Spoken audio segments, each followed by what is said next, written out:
Ay, sabi ko wag ito. Ate-ate mo eh. Akawilis lang ng ate.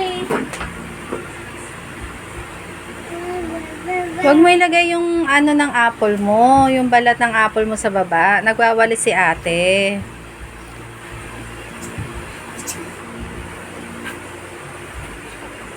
Ang mga maurungan na yung mga sobrang. Ba't naman ang dali ito mo nila?